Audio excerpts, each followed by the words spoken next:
we understand how that works. Well, first and foremost, I would like to welcome everybody to an exciting platform we've got right now.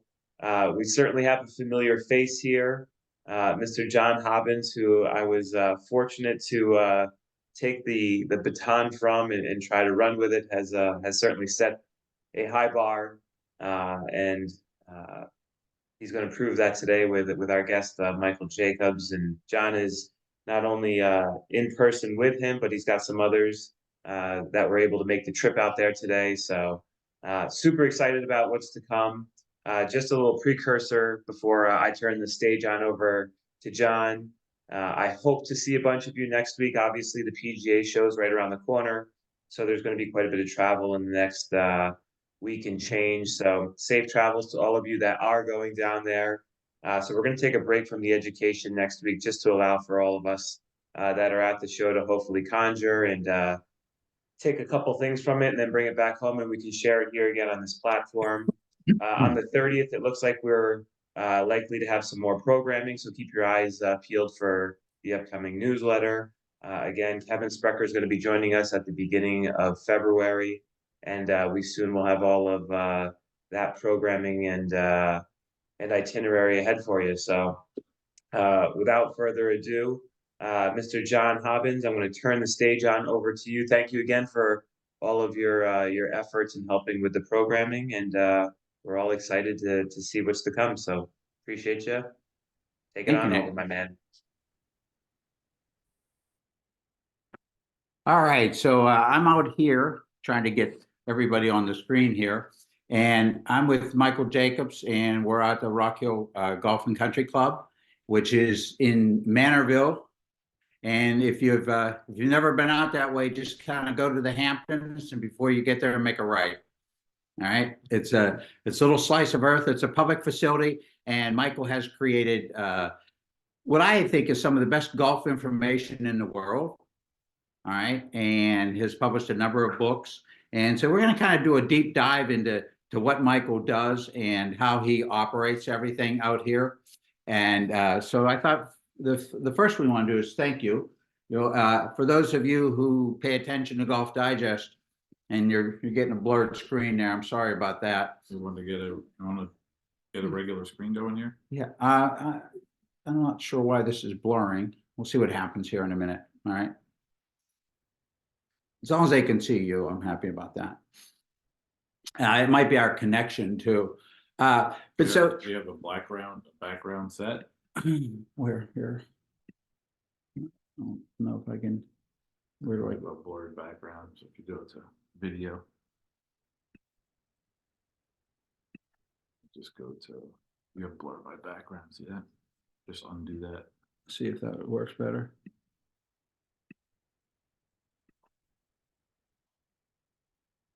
Already.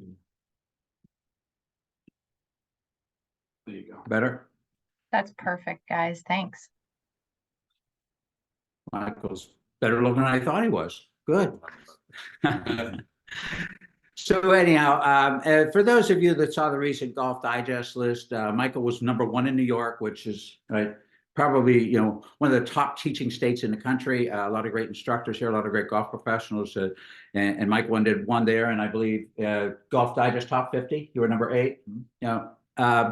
#8, but #1 in my heart. I don't think anybody does it better than Michael does for a number of reasons, all of which I'll get in today. Certainly, next time that Golf Digest comes out, I think it comes out every 2 years, if I'm correct.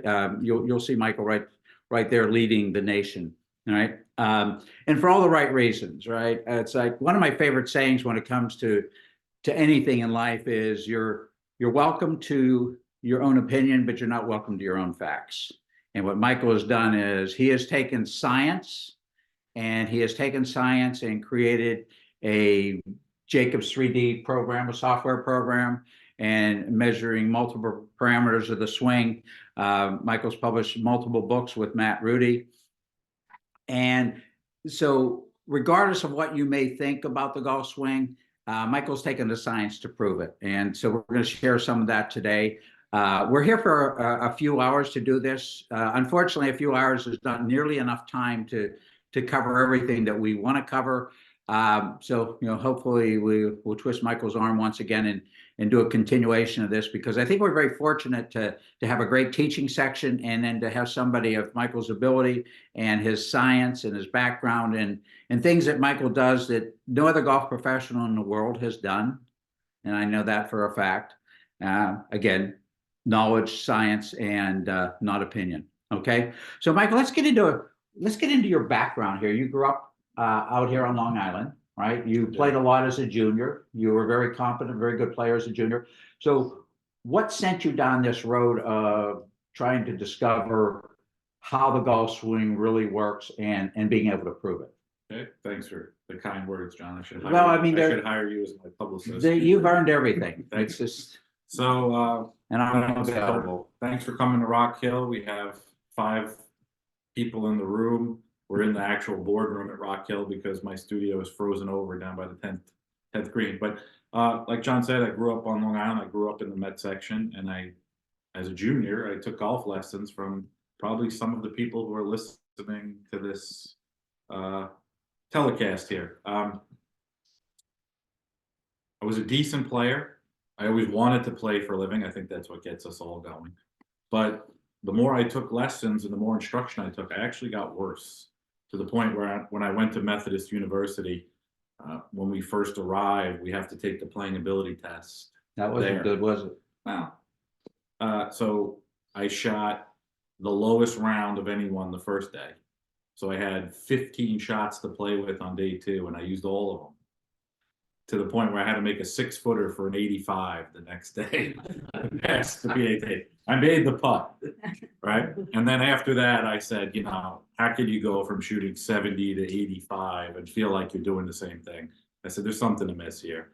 So I dedicated my life from then on in to trying to solve the riddle, so to speak. So I really didn't play much after that.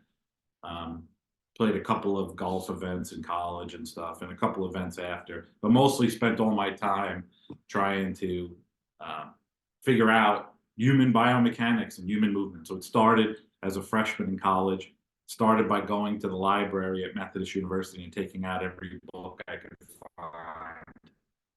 And I used to sit in the back of the class and read golf books and go see all the famous teachers. And at the time, the Golfing Machine and Search for the Perfect Swing were the big scientific books at the time. So I was studying those and didn't do well at school, but I graduated. I figured if the bar was this high, why jump higher than I need to? Save your energy. Save my energy. Bigger things. And then at Rock Hill Country Club, I sent my resume out. We had to do an internship, and Rock Hill was the first country club to respond. They responded the next day, and I became the intern here. And that was when I was 19 years old, which was 1998. So 26 years ago. 26 years ago. So I've been here for 26 years. And you don't look like you're moving. I You know. look very comfortable out Yeah, here pretty on good. Long Island. Yeah, pretty. So you had a studio here in your golf shop, and now Yes. you've moved your studio, which we were going to be in today, but we had a little problem with sub-zero degree temperatures out here. So we're in the actual boardroom, not the studio. So on another trip to Rock Hill, we'll view the studio, which is a bunker of knowledge down there. It's unlike anything you've ever seen. So it's a lot of fun. So obviously you're here today, like all of us are here today, because of a lot of people who have assisted you along the way. And I wanted to talk a little bit about that. I think one of the biggest influences in your research, your science, your understanding of the golf swing has been somebody who I think is just like one of the nicest people I ever met and very down to earth is Dr. Stephen Nesbitt. Correct. Yeah. So as I was studying and going along, a lot of time with the Golfing Machine, a lot of time with Ben Doyle. We were actually talking about Ben before. And then some, the launch monitor phase. It was actually TrackMan was first photographed and introduced for Golf Magazine here on our 10th tee, which is a neat little tidbit. But as I started to then look into scientific journals, there was a great class at Methodist University called Science of the Swing, where we read Search for the Perfect Swing with Jerry Hogg, and he brought the physics teacher into the class. So it was like the first time a physicist was helping us, and I was like, this might be a good idea. So his name was Dr. Singh, and he gave me access to look up scientific journals while I was at Methodist. So I started doing that, and I kept stumbling across the same researcher, Dr. Nesbitt, publishing all types of papers and talking about things that I hadn't seen anywhere. And then in 2009, And Dr. Nesbitt's background is engineering oh, he's a mechanical engineer and a robotics expert. and He- a college professor. college professor at Lafayette College. He's now retired and works full time for us at Jacobs 3D. But he was at Lafayette College, which was right next to the USGA. So when Frank Thomas was looking for somebody to keep up with the equipment companies to see what's the difference between, does equipment make you better, or is it the skill of the golfer? It happened to be Dr. Nesbitt who they hired to build all the models for that.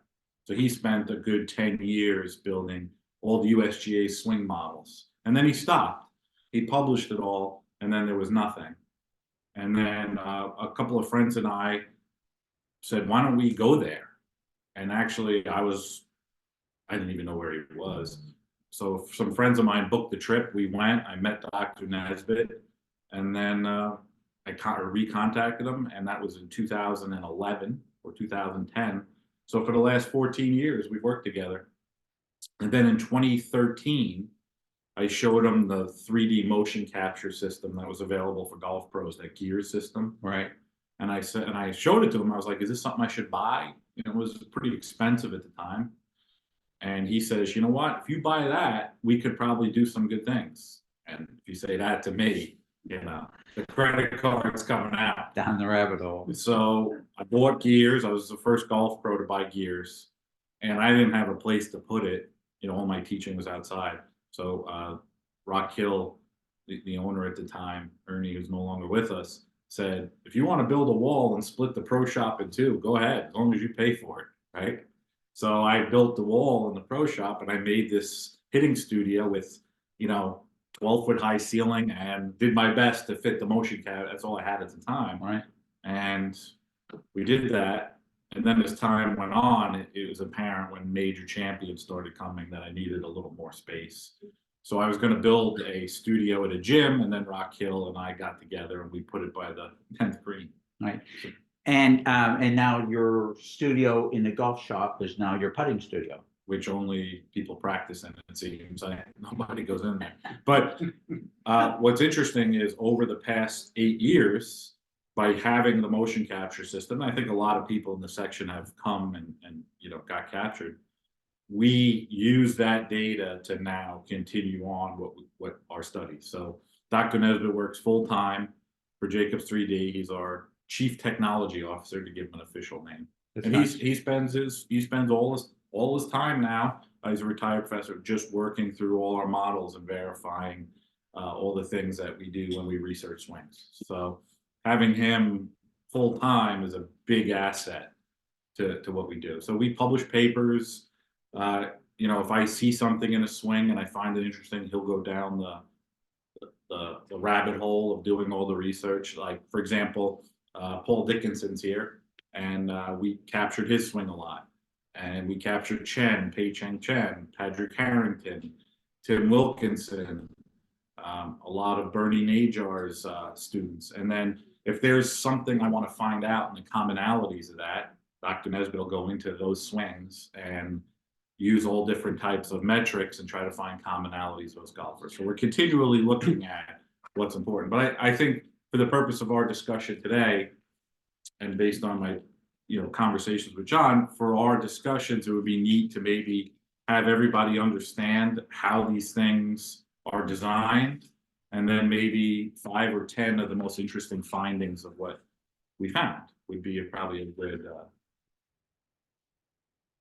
way to begin. So, All right. So here we go. here we go.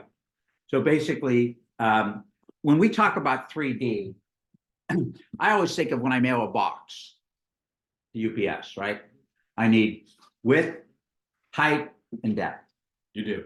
I do, right? Those are the dimensions. And that's basically what you're measuring, right? If you had something like this. Everything that moves, right, moves in 6 degrees of freedom Okay. or 3D space. So to give you a good way to think about it would be, and when Dr. Nesbitt when I first started studying this, there was always something sitting on the floor. So if you're in a golf room or in a driving range and you're hitting shots, there was always something sitting on the floor. And it was always shaped like this little triad, X, Y, Z. And that's called an inertial reference frame. So something has to either be at a constant velocity or it has to be stationary for us to measure what's going on. So this thing was always sitting on the floor, and then a club was swinging around hitting shots. And this floor piece was being used to measure all the movements. So because I always see that, that's how I came up with the logo. Your logo of your Yeah, XYZ. I figured So- instead of it being on the floor, we'll throw it on my shirt. Exactly, which Yeah. is a lot cleaner. Yes. All right, so you have a vertical, if you will, axis. Mhm. You have a horizontal axis, and then you have what I would refer to as a depth axis, and those were the XYZ axis. That's XYZ. Okay. Right, and in your jargon, you've created alpha, beta, gamma. Yeah. So just so everybody knows, when we video a golf swing and we look at a swing on video, we do not have the depth dimension. So the depth, these things don't pop out, do they? They will, with enough force. Need to get into the gym. Little torque. Little Okay. torque. So when we look at a swing on video, we have just 2 of the dimensions. So we have a side to side dimension, which will probably be the X axis on when you look at 2D, and then you have the vertical one, which is usually Y. Now, when a club moves in 2D, if we were going to do like a biomechanical analysis of it, you can only have one angle, right? So 2D is 2 dimensions of translation, up and down and side to side, but only one angle can be used, Can be seen. can be seen. So if you're doing a 2D analysis, you can only rotate the club one way. So what's meant by that is if I'm going to rotate the club like this, which is the way you would do it in 2D, you have to leave the face of the club like this, and you can't pitch the club like that. So a 2D analysis is just the club would rotate like that. So it's extremely simplified. So whenever, and this is like a big argument in golf, right? These Well, we guys- have plenty of those, don't we? No, I know, but like, what's interesting about the academia arguments, just so everybody knows, is like the currency is ego. So it's like, you know, you should see some of, one of the golf scientists actually sent a letter to my parents once saying they created a misguided kid. Yeah, it's bizarre. But anyway, They did the best they could do under the circumstances. so what's interesting is a lot of golf analyses are done in like a swing plane. They, you know, that's the way it's discussed. And what they do is they're tracking the club like this, but they're letting it rotate in different directions. And you can't do more than one angle in true 2D. Right, so that's more opinion than fact. Yeah, that's not the way it works. Now, the minute you add another dimension, the mathematics of it get to be a little difficult, right? But the best way to think about it, and we'll go from a golf club perspective, is that just picture yourself, and I do this with students all the time, and I think this would help people, standing on your golf mat.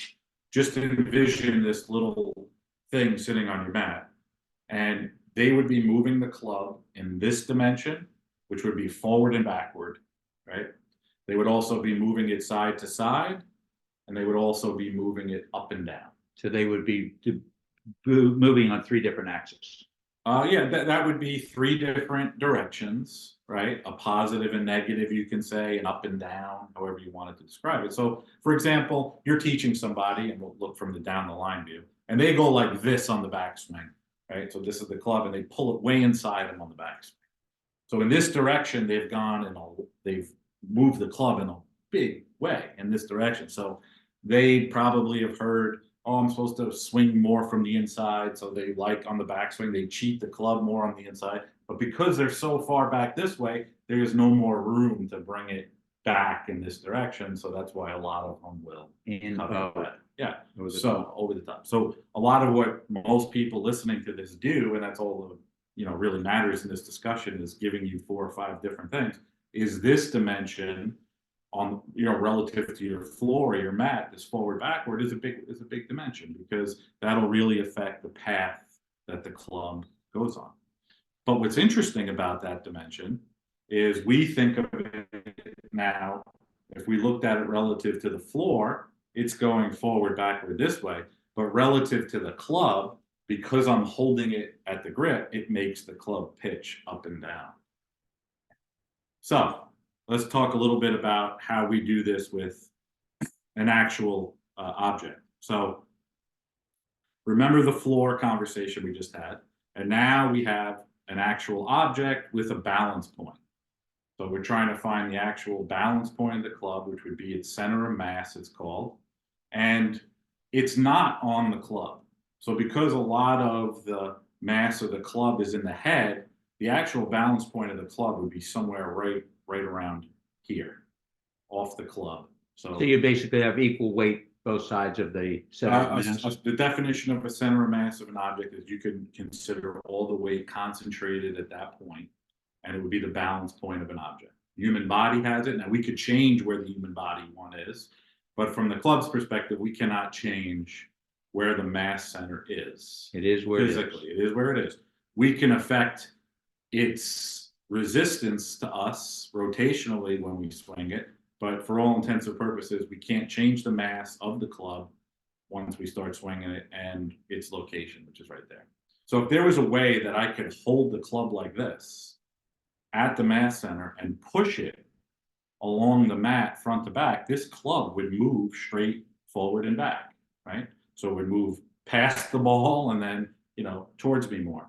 But once we start moving at a distance from this, where we actually hold the club, we create more of a levering action as well when we're doing that. So not only am I trying to push the club this way, when I do it, it's also, because I'm at a distance, creating a rotation around a different axis this way. And that's, so you have three axes that are both, well, let's call them linear, right? Up and down. We have Side to forward, side. backward, side to side, up and down. Right, so that's your three axis. And then the other three, which gets you to 6 degrees of freedom, would be the rotation around each of those axes. Correct, but what the interesting thing is it depends where whatever object you're moving is being held. Okay, so if I'm holding it at the actual balance point of something, it's only going to move in that direction.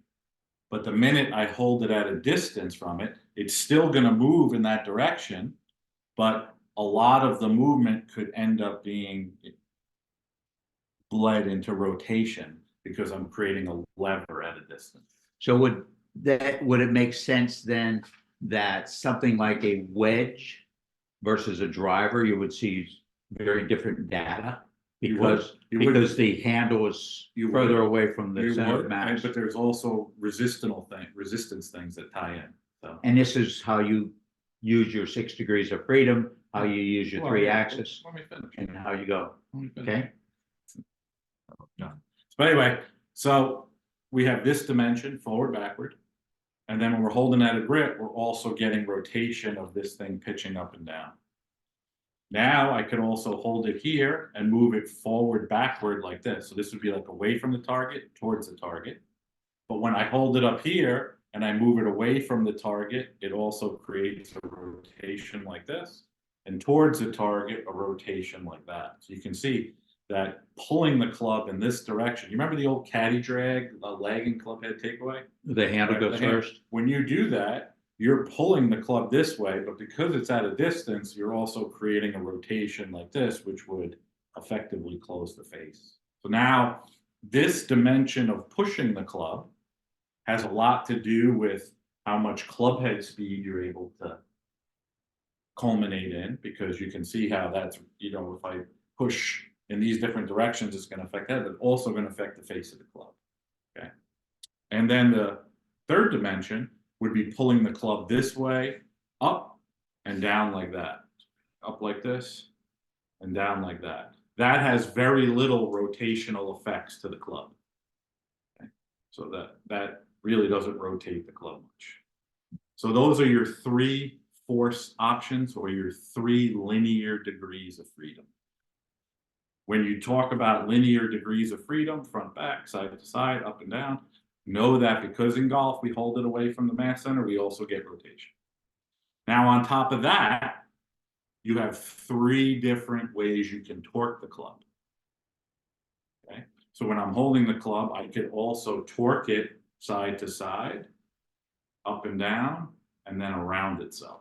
And I think a lot of people listening to this have made their livelihood depends a lot on the around the self, around the center of mass rotation, because that really has a lot of influence on the face of the club. But understand that there's a recipe to face squaring. The more I push the club side to side, the more it affects the face, the more I'm going to have to adjust the rotation around itself. So to give you a perfect example, people who swing very into out, hook the ball, and usually have a pretty close face. Do we all agree in this room, right? We're all awake still? So if you think about it, people who swing way from the inside put a lot of force in this direction towards the ball, which is towards the camera, and this direction towards the target. So when doing that, the face of the club actually would want to rotate this way. So to offset that, they're going to do a lot of torquing around the shaft to help square it up. So would you say there's a bit of a domino effect? There's a huge domino effect. So that's why when somebody comes and they work with you and you see they have like a real grip that needs to be changed and the club face is all askew, when you first make that adjustment, they hit the ball all over the planet, right? Right. It's because the other effects are still involved. Now, what you want to understand is the more somebody pushes the club towards the ball or away from it, the more they're going to change the pitch of the club as well. The more they pull away, the more they drag it lagging club head takeaway style, the more they're going to close the face. And the more they handle drag or push their hands forward, like on a chip shot and stuff, the more they're going to open the face. Okay? Now, it's not that simple. When you look at this scenario where you go from holding the mass center here to holding it out here, the resistance of the club to rotate is the moment of inertia of just the mass center of the club. So when you go to lever the club, what that means, I know it's fancy talk, but I don't know how else to say it. But when you go to lever the club, the resistance of it is equivalent to if you held it like this and tried to twist it. Now, what happens, John, when somebody holds it out here and tries to twist it? Is it the same? No. Because distance is a huge factor, the moment of inertia is higher, the more things are spread out. So when I go to lever a club, I get a better response most of the time than when I try to torque it.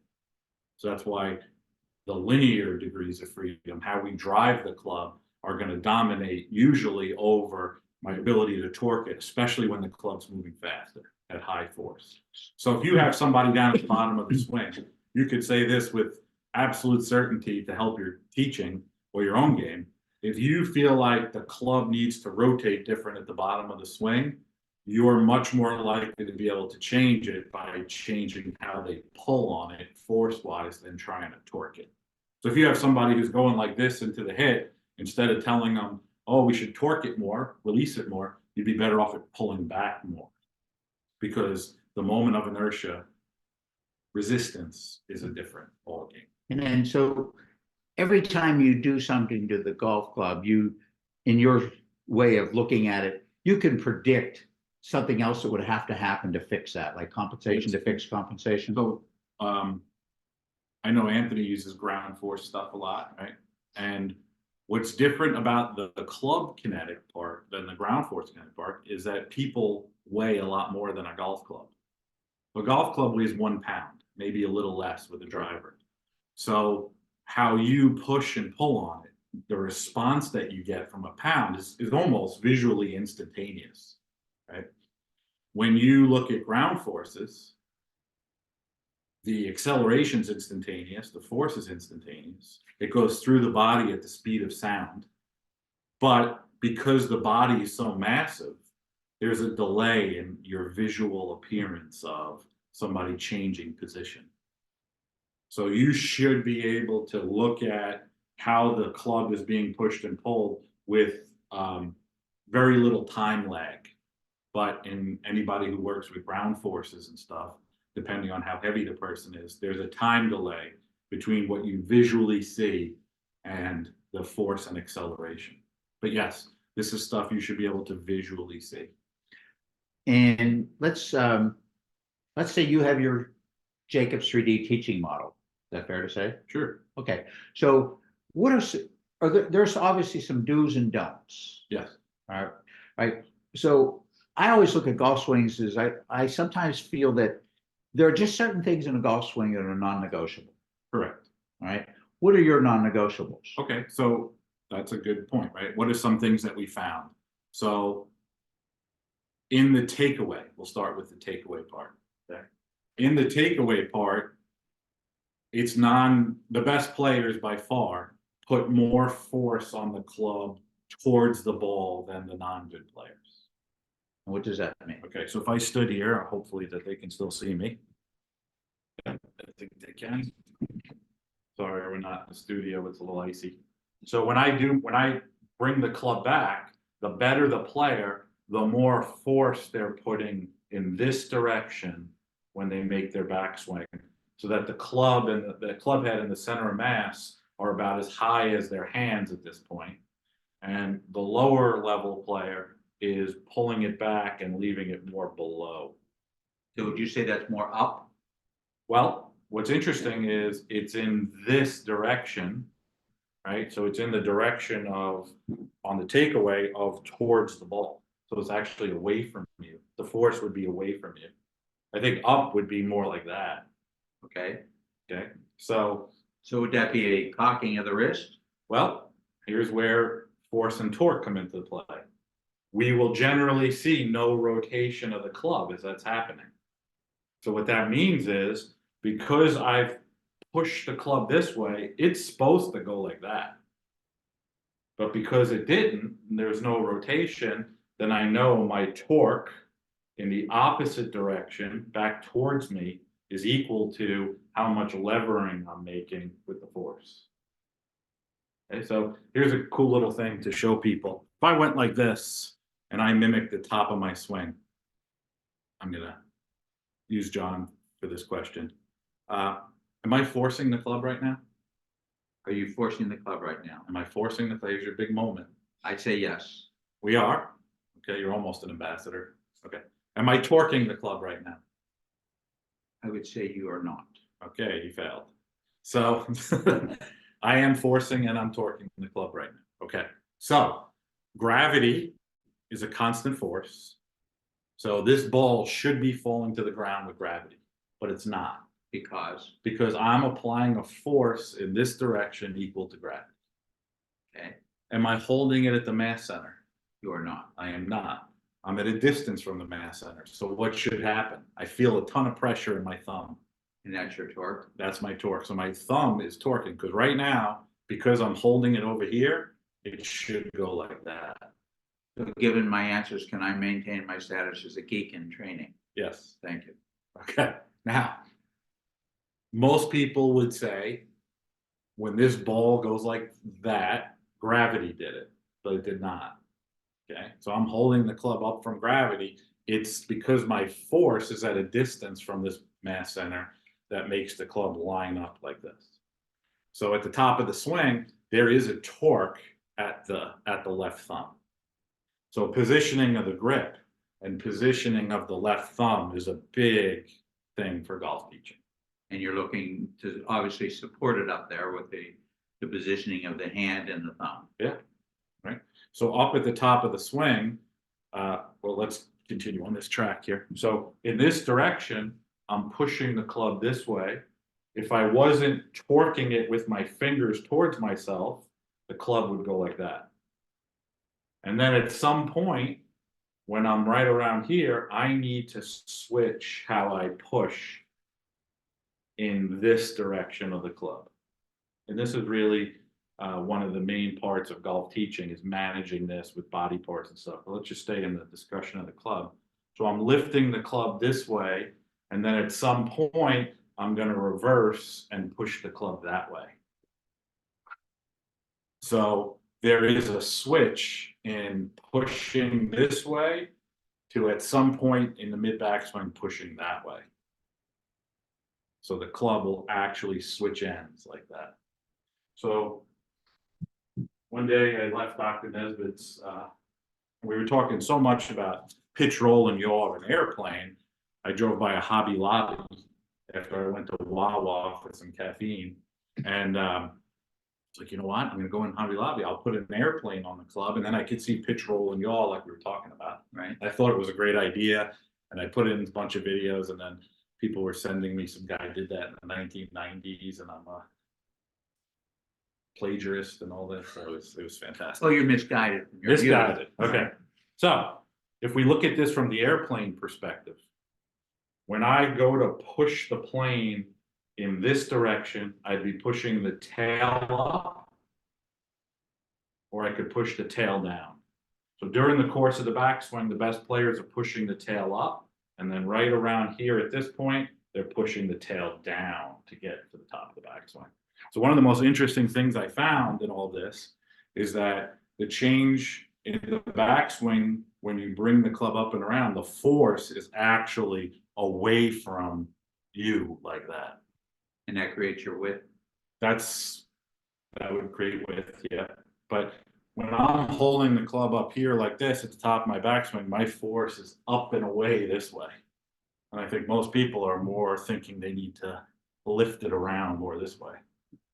So it's a great way to practice it and start, you know, showing your students is to push the tail up, and then you got to push the tail down at some point.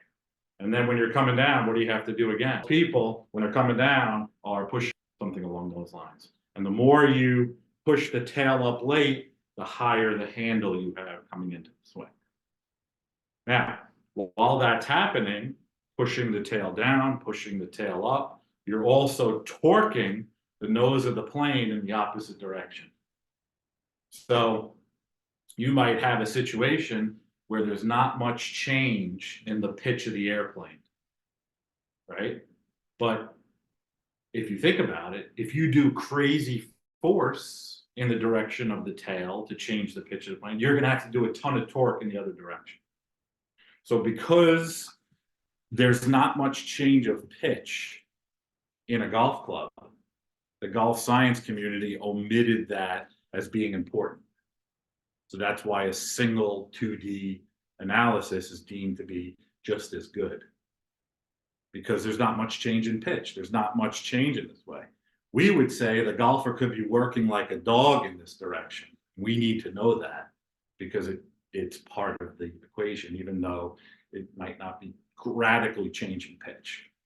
All right, so when you first showed me the airplane, the thing that impressed me the most was how much the condition of the club from address to the top of the swing changed. Okay. Right? Because I thought that Rotationally?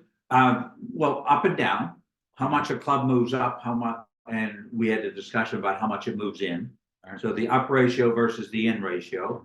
And then, you know, at a certain point, you know, the pressure on the handle changes. Oh, the pressure on the handle is going to change the whole swing. That's why grip pressure devices never made any headway. Because it's constantly changing It's because gonna of the, change, the yeah. forces and the torques. Yeah, absolutely. And this is all stuff that come out of, obviously, your research. Well, I mean, just to give you an example, one of the things that, I mean, there's only so much we can do in 2 hours, but one of the things that I had Dr. Nesbitt investigate is the perception of weight in the golfer's hands. And what's meant by that is when you do, let's say you're going to the PGA show, John? I am. Okay, so let's say you and I go to Epcot together, right? And we go on, Should be an interesting day. yeah, and we go on the roller coaster Oh, together. very romantic. So generally on a roller coaster, you're going to pull about 2 Gs when you go over the thing and then you drop. about 2 Gs. You ever feel like your stomach was ready to flip over when you go on the roller coaster? Yeah, that's at 2 Gs. So that's why Air Force pilots and stuff wear a G suit, because they're pulling 4 or 5 Gs, the body would just come apart. Golf club in a good player's hand, like Paul Dickinson, is experiencing about 100 Gs. Okay, so your golf club, like someone like Paul or some of your students, when they're coming down, minimum, the golf club's going to be experiencing 50 Gs. That's 25 times a roller coaster. Do you think you're going to hold that like a small little bird in your hand? No way. No. Do you think that you're going to keep your grip pressure the whole time like that? No. Right? Toothpaste is out of the tube, isn't it? Yeah. So the perception of weight in the golfer's hand is continually increasing. So if you wanted to have that in your head, like how much might somebody be changing that in the swing, the more the club changes direction, the greater that load is. The pressure is going to increase. There's no question about it. There's no question about it. And I really like the image of the plane on the golf club, and I like the image of doing drills, you know, so that we could see. So let's talk for a moment here about from address. What, you know, so takeaway is always a big issue, I think, with most of the people that we see, most of the Well, it's people your we biggest teach, chance right? to make a quick, improvement where you have the most amount of time. So would you say that, as I would call it, sucking the club in and around you is non-negotiable? Right. It's, well, I mean, Sam Snead did it, but when you think of it in this perspective, right, we covered this dimension. There's also this dimension of pulling sideways on the club, and that's generally what you're going to find nowadays is people are going to do this because of what they've heard on Instagram. Is they're going to actually push the club with a handle drag push like that, and then bank that around up to the top because they heard they should arch their wrist like this. Okay, so they're going to go this way around the plane like this, and that's that's one way to do it, obviously. But what is that going to do to your ability to force in the other directions? Torque, it's going to compromise it. And then up at the top, now what you actually have is the wings of the plane are facing this way, up at the top, in these arch wrist things. So now you have different. Now your pitching torque is this way, right? You're forcing this motion like this, which was originally like that, is now when you have it like this, now in the other direction. So when you have people who make big wild wrist changes like this, their force and torque totally switch. I mean, this is a total free moving object. So during the course of the swing, if some people do some wild rotations or wild wrist moves, you change their ability to work the different directions. So we have a lot of people are doing this. There's still some old timers who will come and they'll drag it back, but this force in this direction is very small. So because you're just not going to accelerate the club that much in this direction, but it makes a big change for how you can align things. So generally what you'll see in the best players on the backswing is they'll push up on the club with about the same force as picking up 24 golf balls. That's all that's required. So if you had 24 golf balls on your club, that's about how much force you would expect in a great player to bring it up like that. So if you see your student doing something like this, they're not doing almost anything in this direction. So about 20 golf balls up like this, 24 balls. Now, what most people don't realize is I'm forcing it this way, maybe a little bit like this, but the predominant force is my body curving the club around. Okay, so the curving action created by your body is equivalent to if you were to whirl a weight on a string like this. The tension in the string is a force because it stops the weight from flying off, and that's similar to the body twist of the golfer bringing that club in a curve. All right, so the more you do things, let's call them right, Or more you do things uniform. The Uniform, more you okay. move. So if somebody said, "What's your teaching philosophy?" which somebody asked me yesterday, and I was like, I haven't been asked that in a long time. I don't think I have one, but it's uniformly moving it in the 6 degrees of freedom, which makes the most sense. okay, do you want to take a few questions here? Ugh. Why not, right? All right, Cody Smith. Cody was working on his fitness last time we saw him, and looking very fit, hitting the ball further. So Cody wants to know, those who draw the ball, do you feel that there's a flip through or a lack of rotation of the handle? Okay, so Good the- question, Cody. Thank you. Good question. I'm going to give you probably an answer that you wouldn't expect. Okay, so the people who go like this, everybody talks about, oh, I come down and then I flip it at the last second, because that's what they feel. So the more I go like this, I'm going to go to right against John's computer here, try not to break it. Okay, so you see the little 6 here from the 6-iron.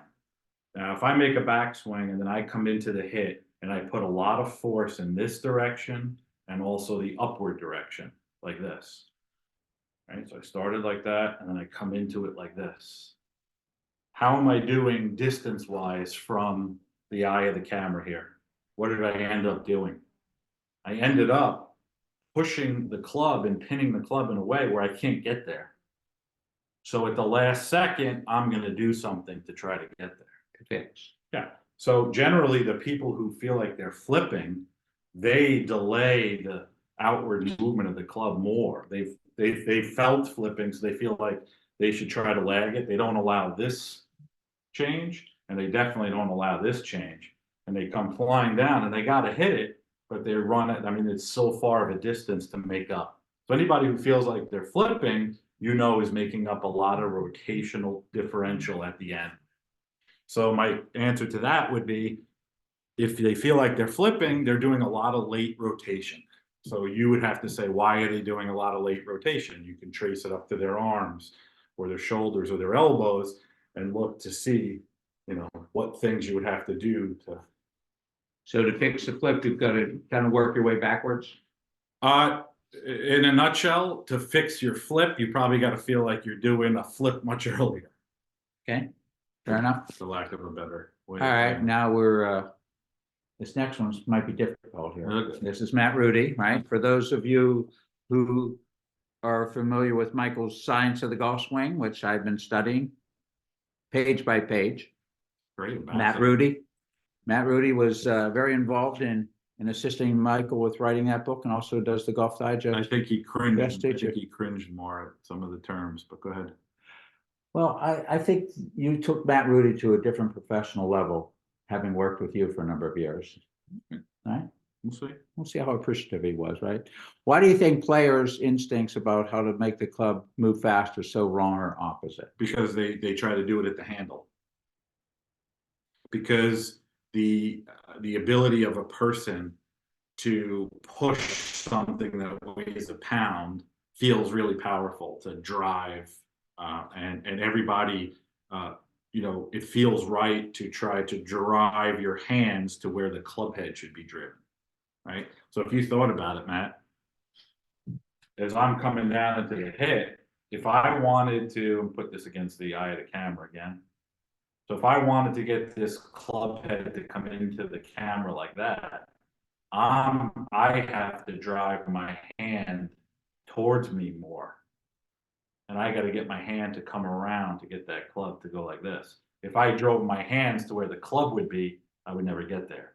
So it's always equal and opposite at the grip. So if I went to push the club head towards the ball, my hand would go backwards as I push the club head towards the ball. If I push the club head away from the ball, my hand would go forwards. So when you try to drive your hands forward, you're actually pushing the club away from the ball. When you push the club head towards the ball, your hand would go backward. But who was out there trying to make their hand feel like it goes backward, the other direction? Hogan wished he had 3 right hands. Heard that. I've read that. Do you think that's true? Sure, absolutely. Without Okay. question. Without question. All right. Peter Cowan, when giving lessons to students, do you need to clarify or agree what the terms pull and push mean? So pull and push is a force. That would be linear things. Do I use that terminology when I'm teaching somebody? Yeah, probably. Definitely, we would talk a lot about how when you push and pull, you have to understand that the club is going to want to line up with that. So if somebody goes really across the line like this, when they go to pull down, this thing is going to want to line up with whatever direction you're pushing and pulling. So I think that's the most important part of it, that if the club is way out of line with your direction of push and pull, then it's really time to start, bringing that up with folks, because then they're going to get a lot of angle change at the top. All right, and then Nick Biondi, to move the club From faster, the Philadelphia section. they need to learn too, All right, Yeah. you got to give them a little compassion. These people threw snowballs at Santa Claus, all right? Okay. And right now they're in a state of mourning after that debacle. And well, we're not even going to talk about Tampa Bay, are we? All right, to move the club faster, Come on. would it be correct to focus on speeding center mass? Club. So that's a good question, Nick. So Sorry, Nick, had to do it. My so Steelers lost too. when you think of the center of mass of the club as something that we're going to use to monitor how much it's being accelerated or change position, but ultimately we would want to get all the energy or motion to the club head. So the center of mass speed is a pre-impact maximum. So what that means is the center of mass is going to reach its peak, its most energy earlier than the club head. And you would want that to happen. So anytime you're looking at, so when you rotate something, the angular speed of it is the same at any part on the body. So when I go like this with the plane, whether I looked at the nose or I looked at the tail, the angular speed is the same on any part of the body, but the linear speed is different, and it's a function of distance. So it's definitely going to be club head. All right, so getting back to your model for a moment with your XYZ or alpha, beta, gamma, would you say that there are, depending on the player, like you have the opportunity to work and help Podrick Harrington, who's created like insane amounts of speed, But we never added any speed moves. but you never trained speed, No, he trained speed his whole life, but we talk about it all the time. which is how he ended up here. Yeah, which is fascinating, because he always says to me, "You never promised me speed. You're the only person who never promised me speed. You laughed at me when I said speed." But we reorganized what he did. He had plenty of it. We just got it. He couldn't find it. He couldn't find it. He couldn't find it, right? Which is kind of almost like backing into it, right? You reorganized alpha, beta, gamma in such a way that it created more speed. Is that fair to say? Yeah, we changed just about everything he did. Outside of that, he's the same person. Yeah. And then He's a great guy. He's one of the best. I know, we've talked about him in the past, and I've enjoyed it's been the experience of a lifetime the last 3 years. to work with him, It's been a hard job though. I'm sure. Mhm. I'm sure.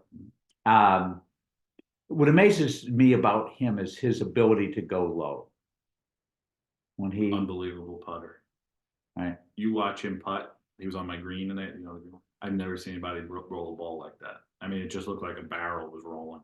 down the hill. Yeah, unbelievable putt. Okay, so now let's take Pei Cheng, right? Chen, yeah. Right, and this young man's an amateur player at St. John's, correct? He's a good player. He's a +7. Well, he ended up as the New York State Open champion, so Yeah. he's got some game, right? Now, if you would compare those two relative to the amounts of like alpha, beta, gamma, like they obviously don't have the same amounts, or do they? Are they similar? Are good players similar in the Oh, you amounts mean that like they the have? magnitudes that they put, Yes, or like the combinations the of? combination, right? Well, Because the combinations of how you push and pull on the club are going to be different for everybody. That's why everybody looks different. right, okay, It also has a lot to do with the human form. What's interesting is you could look 3 fairways over and see somebody walking or swinging, and that was your student, because we just have our own unique framework. But the difference between Chen, let's say, for example, who came to me when he was 12, right, is Chen will spend his time making sure, we spent a lot of time obviously on the body, but he'll make sure that all the motions that he makes to the club are in sequence. He spends most of his time working on the sequence. Like he'll make sure he does all of his forcing in this direction before he does it in a different direction. We actually, that's what we do, right? We'll work on small moves to make sure to make that as uniform as possible. So when he's coming down the stretch, there's less likely to have a breakdown. All right, so the motor skill pattern has been developed through that training. Yeah. All right, now what about somebody like Padraig? So somebody like Padraig is going to be more of a lesson of negotiation. Okay. It's more of a lesson of negotiating with someone to make it a change. What's acceptable to him? No, just how, because some of the things that I've asked him to do and some of the things I've shared are the complete opposite of what he used to try to do. Talking about polar opposite. You're talking about somebody who worked on something for 15 years and now all of a sudden is doing the complete opposite move, right? So one of the things, I'm sure he won't mind if I discuss it, but one of the things the first conversations we had was, he said for the last 15 years, this was 2020, he's been trying to get his hips right in his swing and he hasn't been able to. And he was trying to match the side bend angles that are traditionally discussed in like basic 3D stuff. Like I'm sure we've all had a K-vest or something, or we look at like side tilt. He was trying to hit all those tilts, right? And then when I explained to him the design of his body and we actually looked at how his hip joint was designed and how the head of his femur was at a certain angle in the hip, he's going to be nowhere near those numbers. Can't be physically. Well, you could be, but Right. you're going to make the move somewhere else to fit into those numbers. Now he doesn't worry about those anymore. It took a long time, but he's somebody who's going to have a totally different metric.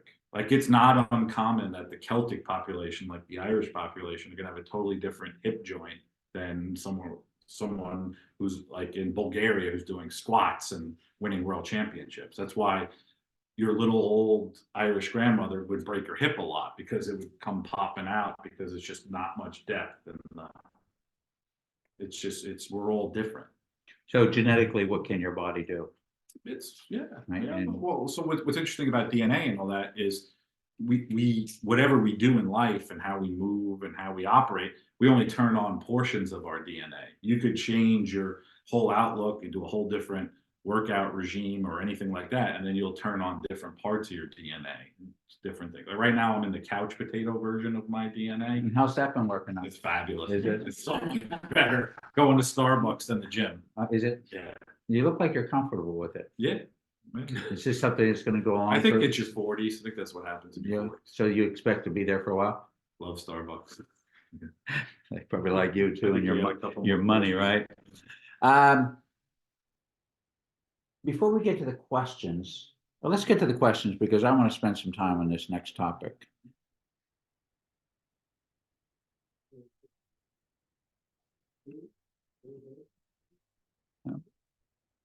Let's see.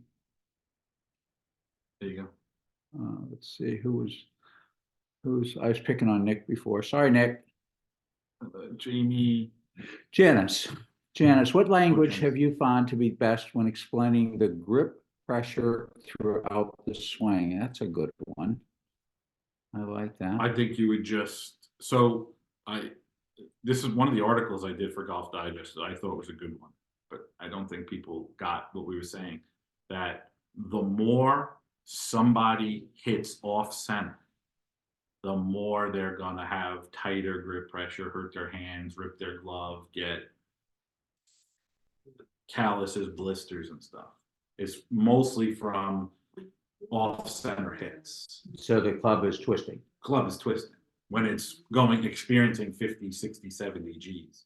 But if you get somebody and they're hitting consistently towards the percussion point where there's not much twisting, their grip pressure is going to tremendously change. So if you would ask somebody who doesn't hit the center of the face more other than maybe 2 out of 10 times to have a different grip pressure, it's not going to go anywhere. They can't do it. They can't do it. So whenever I'm in that situation, I might scale back and we might hit some short shots for a while just to make sure that we get used to hitting more on the center of the face. And I'll explain to them that when people ask about their hands, that it's more about where you hit on the face than squeezing or easing out. I've always felt the grip to me is the only relationship I have to the golf club. It's your connection. It's my connection, right? And I think it's, to me, and I always tell this to my students, and they take it with a grain of salt, so I'm not very effective at it. I think it's the most important part of the golf swing because it's my connection. It is. And the biggest mistake that's made in gripping, since we're on the discussion, is people put the grip of the club too close to the carpal tunnel of their hand. What I mean by that is, if you take your hand and you go like this, you go right into under your thumb bone and pinky bone right here, and there's a little tunnel right there. I'm sure we've all heard of carpal tunnel syndrome and stuff. But this little space right here, 9 tendons go through that. And 9 tendons go through, and it's all the flexor muscle bellies of the hand. So your ability to grasp is way stronger than your ability to extend. So we're designed as humans to hold on to things. We don't like letting go. So if you look at the intricacy of flexing, to watch when I flex my, I'm trying to make sure I got this here.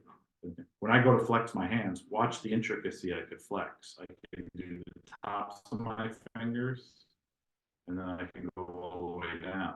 Try this at home. Now, have your hand flexed. Now try to extend. There's only one version of extension. Everything just extends together. So your extensor side is just one piece, and your flexor side is much more intricate and detailed. But if you place the club, we call it the heel pad as golf teachers. How many people came doing this? But when you put it against that carpal tunnel, you're right against those tendons, and you've arrested all the flexors in your hand. And that's the real strength. And then now you're working more off your extensors. So I think a little hand anatomy would help the golf world. And obviously more likely to be there for a putting grip than it would be for That's your deal. another grip, I right? can't hold it there. But that's one of the things I want to talk to you about. I would like to hold it there when I'm putting. I can't. Right. So I'm not Have the it? best. I'm not the best putting expert. All right, we'll work on that. All right, so Andy Gregory, is there a good transition drill you use from the top of the swing? I know you love the top of the swing. This is my Andy Gregory, make sure I'm wearing Stitch, right? Okay, so up at the top of the swing,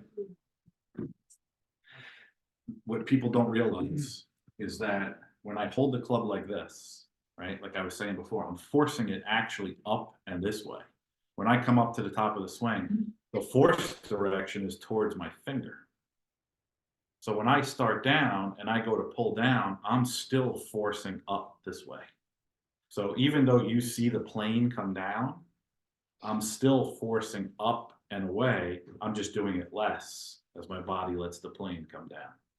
You'll generally see a golfer with the center of mass of the club upwards of about 55 inches away from their body mass center, go to about 35 inches at this point.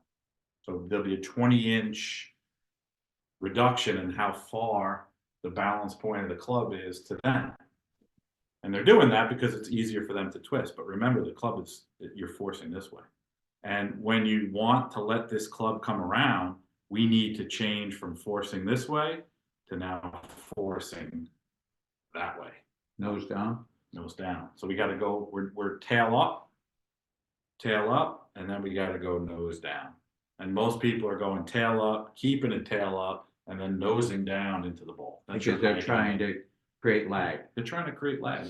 So the more you try to nose down, the more lag you're going to have as a resultant than somebody who's trying to literally lag it, because you want this club to move out. I think that's a thing that people are afraid to do, but you want the club to move out. So the traditional trying to create lag is about the worst thing you could do. Pretty much. That's probably why my junior career wasn't so great. Right? I was taught as a junior that I should that the more shaft lean I have, the further I'll hit the ball. How'd that work out? And you should never release the leg. So to answer Andy's question is the magnitudes. So when a golfer's coming up like this, they're generally pushing up with about 20 golf balls at this point. Gravity's 10 golf balls, so a little more than double gravity at this point. And then right here, when they go to nose down, they'll push the nose down and tail up with about 60 golf balls, 50 or 60 golf balls. So next time you buy a bucket of balls, you get the small bucket. Just feel like at this point in the swing, you're taking 50 golf balls and going that way, not 50 golf balls and trying to bring it closer to you. You're dumping them. Well, you're just going to dump them in a different direction. So these are things that come out of your, obviously, you know, your research with Dr. Nesbitt and your Jacobs 3D, which are just the opposite of what a lot of us have been hearing and being taught for years. Yeah, no. Like you were staying connected. I need to be connected. All right, Peter Cowan. During your research, do you have a way to measure?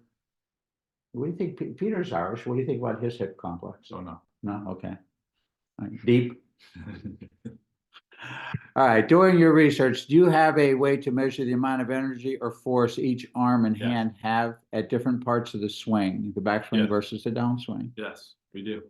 Okay. We sure do. And Typically what happens, you want to, so typically what happens is, I don't know if you saw the video of Patrick yesterday. He was at the range and he was hitting balls at the range with 2 clubs, 1 in each arm, because he was working on exactly this. So you'll generally find that we'll just do end to back swing or early down swing to start, because the club is just not moving very fast early on in the swing. So right around here at this point, it's very much a front arm situation. Right? what do you mean by that? Lead arm. Lead arm? Yeah, it's very much a lead arm. This club at the top is very much a lead arm driven force like this. Okay. Torque with the left and definitely much more up the left arm. And then right about here, a lot of golfers will then switch to more right arm starting to take over. More than left. But a lot of players, Ricky Fowler was one in 2013 when we captured him. And there are a lot of players who stay in the left arm, with being the front arm being the maximum amount of input. So you will see both.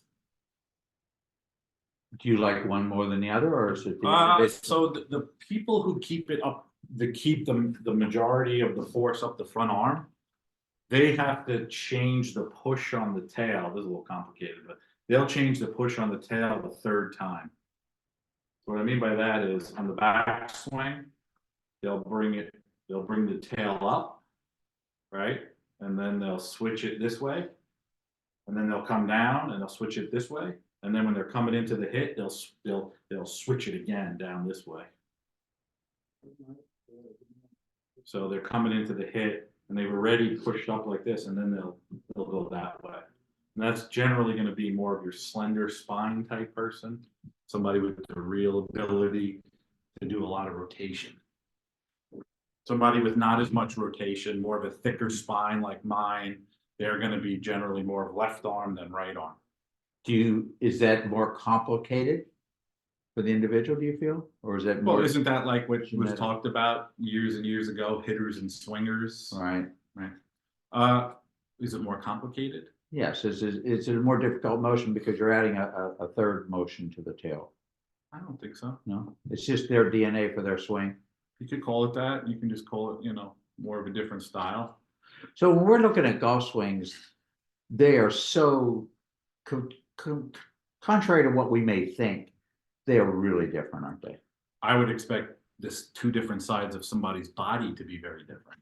So watch, if I go like this, okay, and this is just the bone makeup. So if I go like this with my front hand, and I go to radially deviate like that, that's my limit.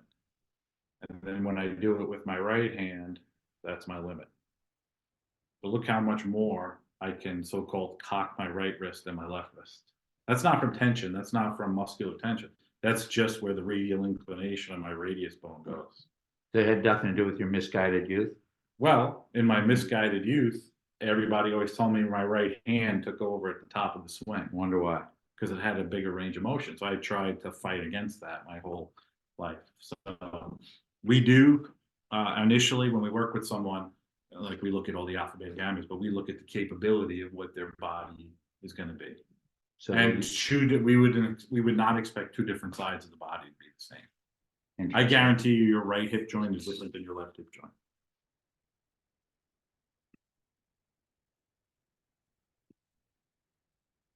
Matthew Rudy. I think Matthew's ready for another book. Oh, maybe. Okay, see. He's raising 3 daughters, so you got to be easy, right? All right, Matt wants to know, do you think it's harder or easier for the average player to improve now with all the information, video, coaching, opinions available on so many channels? I know all my students are coming in with a lot of information, most of which they don't need. Is it easier to find helpful information or harder because sorting it out is so difficult? Well, that is a good question. It's a good question. I mean, sorting it out is really difficult, and people are, I mean, could you imagine, right? Could you imagine John Hobbins watches Usain Bolt win the gold medal, right? Right. Goes online, buys Usain Bolt's little outfit, shoes, right? That would be good. Right. And then expects to run like Usain Bolt. You would never expect that. No. Yet we watch Rory McIlroy and Brooks Koepka, and the everyday golfer expects to do that. It's just not, feasible. So I think a lot of what instruction is, and we're all at fault of this, is it's so driven to let me go try this, or give them something to do, or if I just do this one thing, what Brooks Koepka does, or if I buy this, and it's nowhere near anything like that. I mean, that's why I don't give a half hour or hour lesson anymore. It's a year package, or not, or I'm not, I'm not around. But so it has to be much more personalized. It has to be much more based on the ability. Now, people can change what they're capable of doing, but the assessments, like some of the assessments that people use in golf, are so ridiculous. Like You're talking about physical the assessments? physical, they're ridiculous. I would say that they are about as poor as can be. I think a lot of times they go and they get fitted for clubs. And now just think about somebody who goes like this, right? Who doesn't allow the tail to switch ends and then does it late while they're also pushing the club out. They're going to have a ton of droop, a ton of deflection, and they're going to get fit into the stiffest clubs possible. How's that going to work out? So I think that the prescription that people follow to try to get better, it's like dieting. They take the quickest route first, but I studied human anatomy a lot, and it was brutal, and there's a lot of terminology, but I don't think too many golf instructors know anything about the human movement. I think that's fair. So I think we have to get better at that. Understanding what a person's capabilities are, much like your wrist, right? Much like my hand. Like if you knew what you knew now about your wrist, you would have had a lot less anguish as a All I had to junior. do was release the club. So much for lag, huh? Good question, Matt. Thank you. Craig Hocknell, there we are. Craig's enjoying his winter. Not as nice as Arizona up here, is it, Craig? I think Craig might be down in Texas. He was headed to Texas last time I talked to him. What are your thoughts on DeChambeau's range of motion ability, creating stability, which I assume is his attempt to have neutral torque? Is that? What are your thoughts on Bryson DeChambeau's thoughts on his end range of mobility for creating stability? I don't know what that means. All right, Craig, if you could word that in a different manner. Hold on a second. What? You want me to chime in? For creating Sure. Are you there, stability? Craig? Yeah. No, if you can hear me, can you hear me? Yes, we can. Thank you. Yeah, I'm actually in sunny Arizona, about 70 Good for you. degrees. Nice. No, DeChambeau talks about changing his setup, especially with his arm structure, to kind of like the end range of, you know, let's see, in his upper shoulder, his humerus is rotated inward, and his radius is externally rotated outward, especially in his lead arm. And you were talking about essentially one of the main keys, I believe. You correct me if I'm wrong, but it sounded like stabilizing the entire movement and essentially being neutral the entire way through the swing is better than having to juggle these directions mid swing. So what Bryson does is he tries to set up especially his lead arm and into these angles and positions so that as he moves his body and the club through its full swing, he feels like there's maybe less that can go wrong. Understood. Okay, so to answer that, when I was talking about the ranges of motion, I was talking about the club. Now, when you go into the body, though, right, what you would have to understand is if I did do that, like let's say I really froze my left shoulder joint and I was going to ride that out, he's going to create a tremendous amount of torque in his body.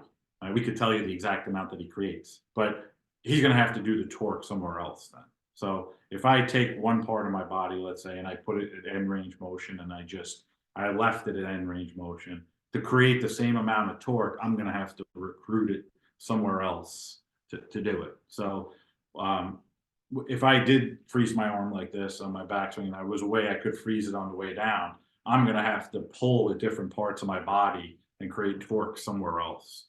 So when it comes to human movement and the actual joints of the body, right, there's a portion of a joint where you have maximum movement potential. So and most of us don't live like that. Like most of us start to slouch over and do all these things, and we spend more time more decentrated in the joint. So for example, hyperextended knees when people stand is very common, and their near knee joints are hyperextended and they're cutting off blood supply to their knee, and that's why people end up with knee replacements and things like that.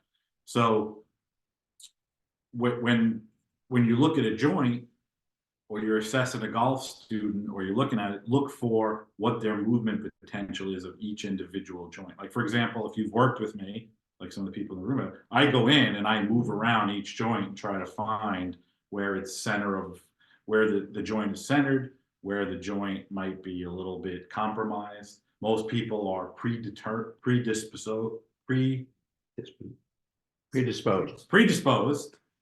to either being more internally rotated or more externally rotated. For me, it's pure internal rotation.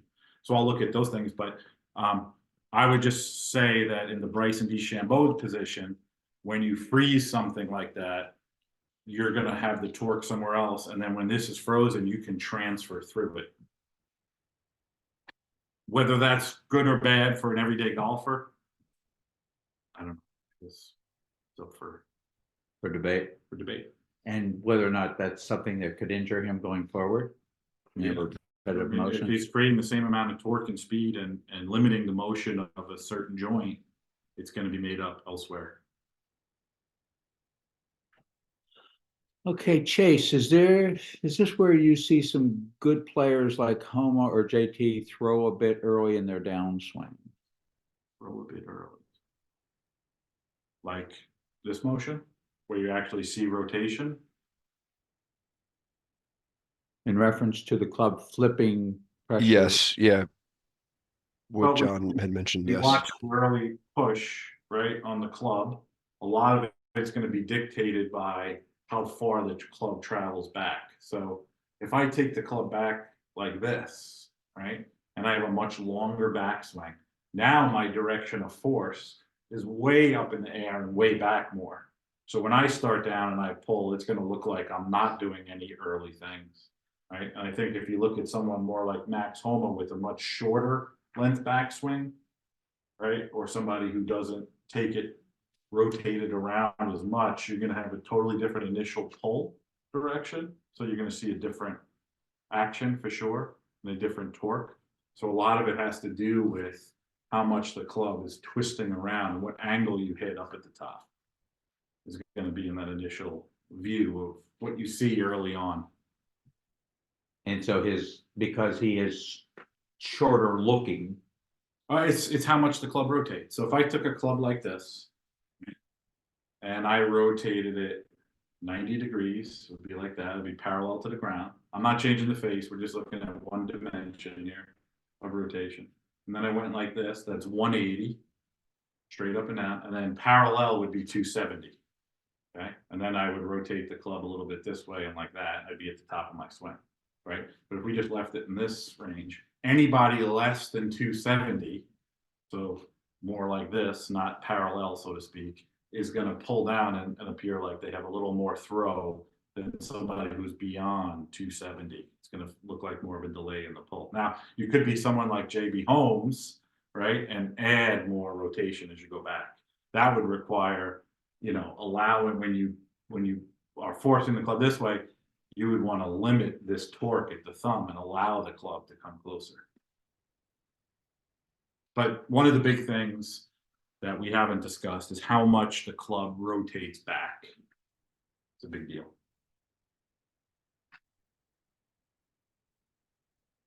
Cody Smith, what are the forces people are doing to flip versus not flip at impact?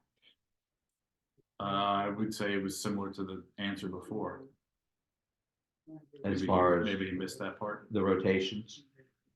The position of the club in these dimensions, right? There's going to be an outward movement of the club. It's probably about 45 minutes ago in the video, but there's going to be an outward movement of the club. If you delay it or drag it, it's going to be outward at the last second, feel like a flip. Right, so that And it might be back- more aggressive.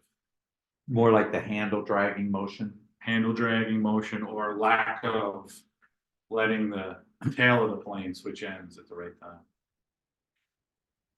So if you were to put an airplane on a golf club, you could just kind of go through better motions with your student. Well, More, you can look at you can see what you show them the fix I mean, visually. if you went like this, right, up at the top, and you looked at it, and if you stuck an airplane on your left hand and left arm, you could put one on every segment of the body and just watch how they rotate and just what human movement is. It's just those 6 degrees of freedom at different parts of the body as well. Get a lot of money at Hobby Lobby. Get all those. Don't know if we want to take this one. Oh boy, go ahead. Does anybody in here have a question? Any questions from the live audience? They're sleeping. Oh, no, they're entertained. They're entertained, right? They're looking forward to Starbucks. Curious about thoughts on poor instruction, which you could also curious about thoughts on good instruction. I find most of my lessons is a negotiating, convincing process.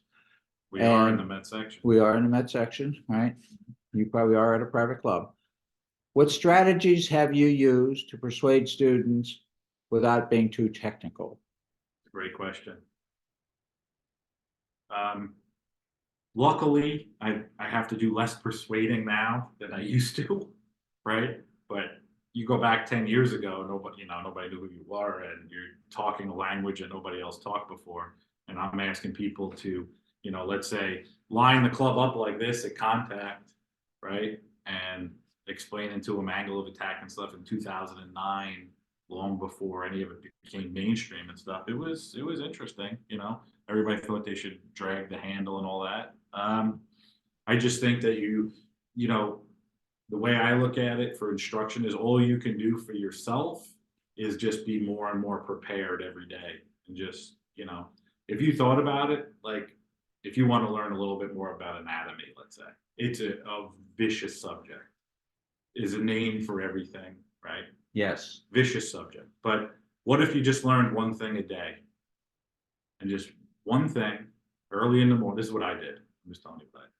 One thing in the morning, I took on one anatomy subject of the day. Okay. So let's say, for example, I chose the 2 tendons of the bicep, long head and short head. And in my head that day, that's all I thought about. And I mastered it that day.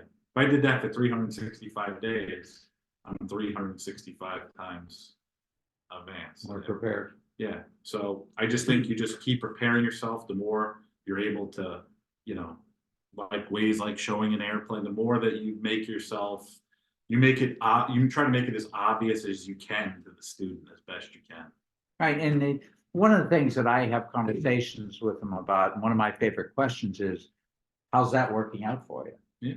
They're there for a reason, right? They're there for a reason because whatever they're doing is not working.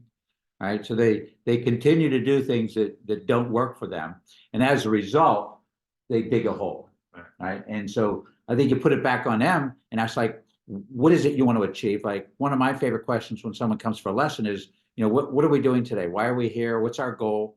You know, what do you want to get out of this? Where do you want to be 3 months from now? Where do you want to be 6 months from now? I don't think the half-hour model was a very good model. No, because you don't get a lot accomplished. Well, I mean, if somebody comes for a half hour, you make one adjustment with them, what's the ripple effects of that adjustment? You might upset the apple cart. I mean, if you interviewed here at Rock Hill public golfers, if you interviewed the 200 people playing here on a day, 195 of them would say, I took a lesson and it made me worse. Believe that. They probably did get And worse. I'm sure the instructor had good intentions and probably had a good plan in their head for the person, but you know. But you know, instruction is like a prescription. If you don't take it, it doesn't work. Right? The more prepared you are as a teacher, I think the more examples you can give to people. And I think you can get away with things here at Rock Hill that you can't get away with at Old Oaks. As far as, you Maybe I know, better finish my career here then. yes, yeah, I would stay here. Yeah, you already know where the Starbucks is. I remember the one time I took a couple $100 out. That was a bad day. Chris Crenshaw, do you see a different or better reactionary body positions when you get people to react to the mass of the club differently? That's Yeah, a very that's a good great question. question. That's So, very well great done, question, Chris.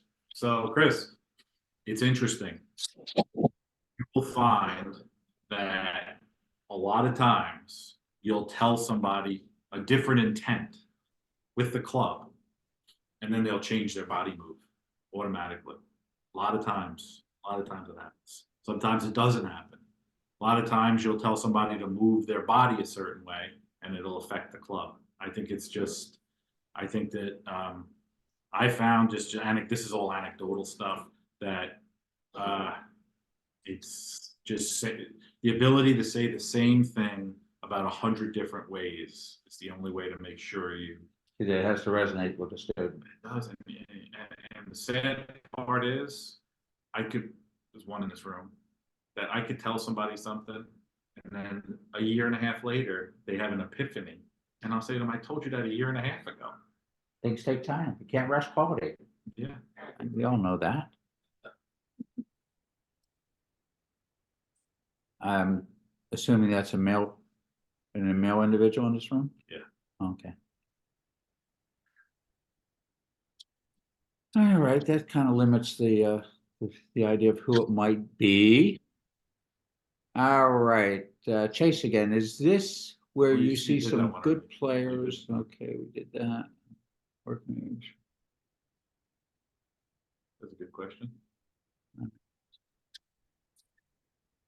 Please show how the plane should look coming down properly with proper forces and what the better players' tendencies look like, Okay. that's a and good question. perhaps elaborate on a field to correct poor tendencies. Okay, good question. So the majority of the force on the way down is going to be that tension in the string thing I was talking about. So it's going to be the pull on the club in this direction, actually, right along the club. So when this is coming around, because I'm holding on to it and I'm twisting my body around, you can see the plane going towards You good, John's bud? head. Right? But That's the okay. curving- No, okay here. In the back? Okay, so you can see it going towards John's head. This would be this direction of force, right? If I went right into his head, I could also force it forward of him, back of him, but the curving one is the biggest one. So your curving one will get up to be about 400 newtons in a good player. So the pull on the club will be in the network of 400 range balls coming back toward you. So that's why the timed up with the ground force stuff that people see is important, that you just don't tell somebody, oh, you need more vertical force in your ground forces. And then they're trying to create vertical forces and they're not timing it with when the big pull back towards them is going to happen in the swing. It's all part of a network. But on the downswing, you would expect to see somebody start down and the force would be like this. And then right around this point, they would start to switch ends as they're curving it around. And right around this point is when they would start to put their force more across the shaft as well. As they drove the club out, they would still have to force it up like this and curve it around into a whole mixture of 3 different directions. Which is this way, that way, and then curving it. Curving it, easiest way to see curving it is just to hold it and spin it around like this. And so the curving action is just because the club moves in a curve. So speaking of the club twisting, do you prefer a position at the top? Does the across the line for a recreational golfer make it more difficult? So there's 2 things with the cross the line for the recreational golfer. Well, let's make it 3 things. All right. Okay. Fair So enough. 3 things. Number 1 is they probably don't have the ability to continue to rotate the club this way. So they're going that way. Is that a For range forearm motion. rotation?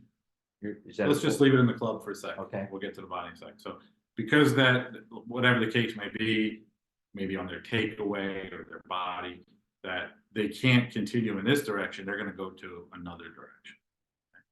Most people are predisposed to internal rotation of their humerus of their upper arm. Right? And good little rule of thumb is whatever the shoulder's doing at the humerus level, the elbow's doing the opposite. So if my humerus is internally rotating, my elbow's going out. Okay? So that's why you'll generally see a lot of golfers look more like this up at the top of the swing. But what they're doing is they're putting the center of mass of the club above their left arm like this. So the center of mass of the club is much steeper than their arm. Now, what's their initial pull going to be? You look at their initial pull and then you know that this is going to try to follow it. But if it's much steeper than the left arm, it's only you're going to notice when you start looking at students this way, you can see this thing is like orbiting. And then they're not going to put the club down until much, much later. So I think when you're looking at those directions, their ability to obviously how much they can actually move their humerus, lift it up, or rotate it, and their end range of motion. But I think that the shoulder complex is a big one. Would you prefer that that does not happen? Yeah, and you'll generally be able to fix that in the takeaway, right? So in the takeaway, they're probably not pushing the plane up enough on the takeaway. You'll generally find that people are not forcing enough this way as they're curving it around. It's below their hands, and then when they come up, it's just so far behind them this way that that's their route up. Then when they pull down, this arm, we know, is rotated in. The center of mass of the club is above their arms, and then they're going to go like that into the ball. Having trouble with those screen side bunker Those rounds? are the money makers. Those are the annuities. You send your kids to college from that person. You know, send them cards, birthdays, anniversaries, Hanukkah, Christmas, whatever it is. So the up part of that golf swing fixes a lot of things, I found it to be. right? Because I know you're very I big on mean, your up. So And that would be your alpha? What's one of the most famous things in the lore of golf fairway hearsay about the takeaway from Nicklaus days? Make it what? Low and slow, drag it back. Like that one, don't you? Well, that just I think it has a lot to do with also modern golf, right? I think time, modern golf has changed. It's a different, game. And, the clubs are more upright, right? And the ball flight has to be completely different than it was back then. And I think that a lot of people just are, still enthralled by 1950s, 1960s instruction and studying those swings. They're nothing like we would expect to see today. No chance. No, because, and the equipment's a big part of it. Equipment's a obviously, big right? part of it. Okay. I think that's why in the 90s, late 80s, 90s, Butch Harmon had so much success because he was one of the only people who were, I guess, trying to get people to go upward more. He was promoting more alpha force early on this way than most. I have a magazine from the 50s. So you've got, the Jackie Burks of the world, the Craig Woods. Everyone has a different club in their hand. And it's like, for the time, the photographs are unbelievable. It's, the trouble is it's 75 years old and decaying. But to a person, everyone who was there was a major champion individual. That's how they got into this magazine. And they were all in and across the line. That was That was the just, style back then. yeah, like a sneak, in and across the line. Yeah, and I think that type of motion for them with the strong body move early on would hit more of a lower draw. I think that was an advantage back then. Right, because of conditions and what have you.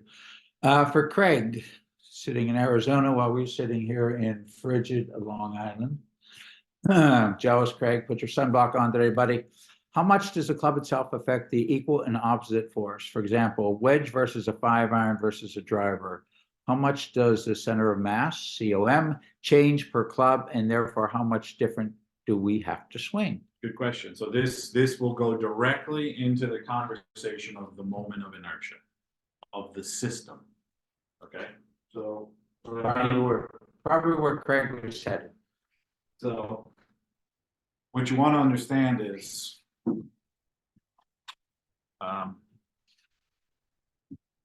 if I took, we're going to look at this from a rotational aspect.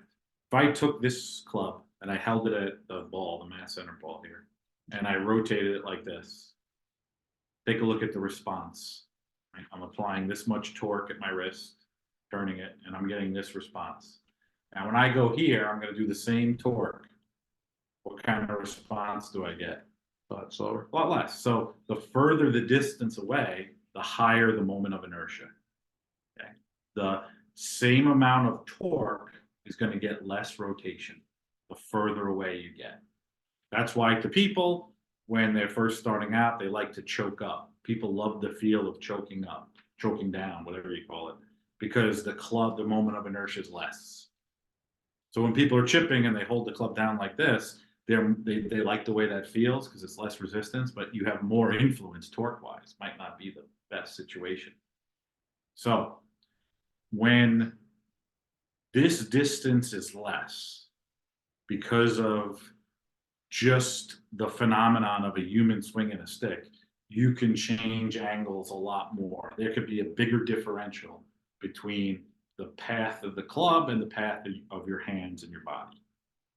When you get further away, it's going to be a much less difference in angle. So when you hit a driver, the path of the hands will be much closer to the path of the club. And when you hit a wedge and stuff, the club can be a different angle. So to answer your question is, we would expect to see a bigger change in the positioning of the club. And that's why they have different lines. But it would be in that moment of inertia category. People swing the driver much tighter to them and have a much less vertical type swing plane, whatever they call it these days, because of the moment of inertia of the whole system. When you speak of outward movements, are you suggesting the feeling of casting to negate the handle dragging? Okay, so the outward movement of the club. So what I mean by that is, if I took this ball, if I just took my hands and I curved my hands around and hit a shot, and we tracked the curve of my hands, you had little dots, right, in my hands, right? You had this nice little curve.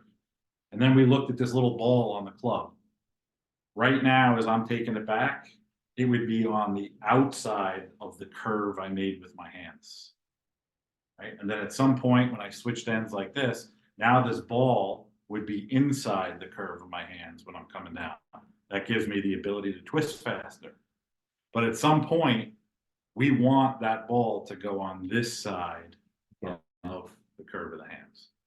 The minute that club lines up with the curve of the hands is going to be max hand speed. Okay, so max hand speed is going to be when this ball lines up with your hands. Then from there, the hands are going to slow down as they transfer out. You want that to happen. So you, I know you've talked in the past about Padraig when he's playing his best golf. These hands slow down 4 miles an hour. When? Right here. You can almost always figure out when somebody's peak hand speed is when this lines up with the path of the hands. Because once it goes on this side, it slows the hands down. But you want it to. And I think a lot of us in golf have tried to stop that. Creating lag, great distance. Wasn't a good idea. No, it was a lot of fun to try though. Eventually you figure out it doesn't work. We don't did you? that one. Better players tend to be more narrow coming down, getting stuck in late flip. Yeah, so the better players coming down, right, are keeping the force this way too long and keeping this part too much more inside the curve of the hands, and then it's a late work late. They had no movement out. choice. Well, at some point, this thing has to move outside this way. Otherwise, you're going to keep spinning and you'll never slow your hands down. You'll miss. And where do you prefer it? When it catches the It's hand, different for everybody. right? Okay. Ballpark. Generally, like a great player, it's generally watch the little orange ball, right? When it lines up basically with my hands just past my head this way, right there, Right. will be when you generally start that. And then you want to time it with how you're using your external force from the ground. So you want the ball to line up on that vertical plane. You want it to line up with your hands. That's when it's going to be it's going to be your fastest. The things they don't teach at Harvard Business School. When teaching your students, how do you organize your notes on them to create consistency? So a new student is a minimum 2 hours, right? Otherwise, I don't do it. And I take them through a whole process of basically finding as much about their anatomy as I can, their tendencies. I'll watch them hit. The process is the first hour, we go to the range, you hit balls, I take a bunch of video. I start to talk to you. I start noticing how you walk. I start noticing how you move. We go down to probably my studio for a little bit. And I start to assess how much range of motion they have in the different joints of their body. I start showing them their swing, discussing, and then pretty much it goes from there. And it's all documented in my software program, so I'm able to keep, I could go back and look at your swing 5 years ago versus today and put side-by-side comparisons and data. So the best advice for something like that is come on out and I'll do it, with them and they can see it. Okay, so Ray Ford up at Rolling Hills. First of all, thank you for your time and what a great program. It is because of Michael and all his work, so thank you for saying that, and we appreciate that. Appreciate you being here today, too. So the question is, for an evolving golf instructional program at a busy private club, which Ray certainly has up there, and often you see video analysis and TrackMan for the majority of analysis diagnosis. What 3D technology would you recommend adding to the program, if any? Short-term, smaller investment, long-term, bigger investment? Gears obviously is what, $40,000 plus investment to keep the program heading in the right direction. I think it's a really good question because not everybody has a budget. What would you do for the average golf professional? So Ray Ford has a teaching program. He's very busy up at Rolling Hills. A very nice private club. Has a director of instruction. What would be a basic system that Ray could employ there to do a better job? obviously once his instruction program to improve. Yeah, sure. It's a great question. Well, like wearable technology and stuff like that is great, but You like hack motion?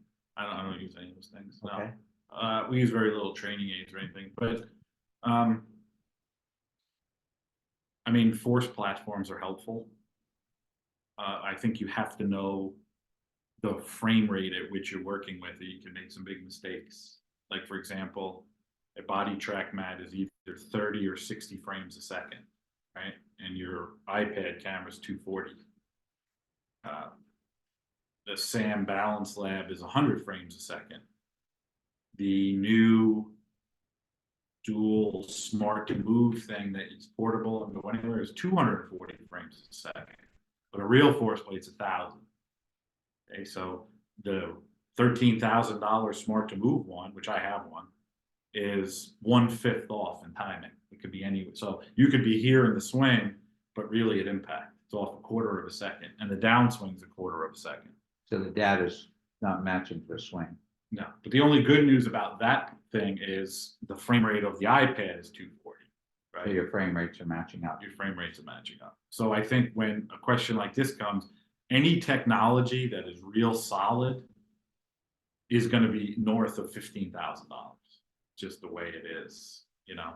So I would, you know, if that's not something that people could purchase or anything, I think so many people waste a lot of money on the things that are under $10,000, and they add up to, if they just did it right from the start, they would have a different. So invest in one good piece of technology. And here's a criticism of us, and even a criticism for me. We don't consult with people. We're too proud, right?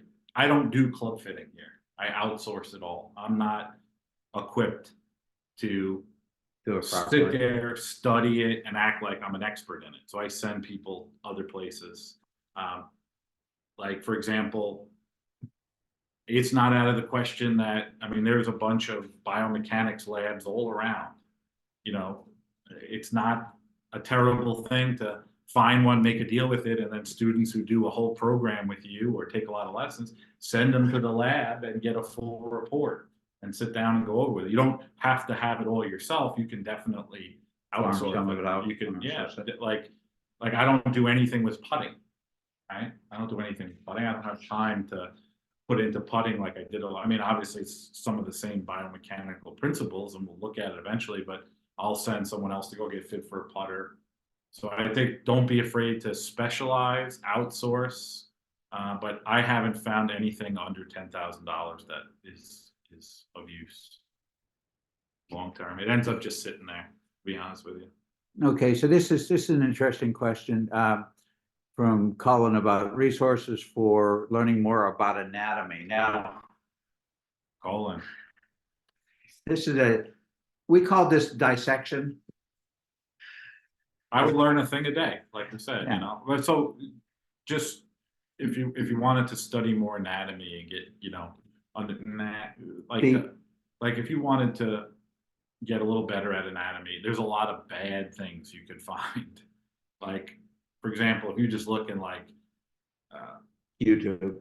no, an atlas of anatomy, it's nothing like human anatomy. Right? They're doing their best to draw a picture of it.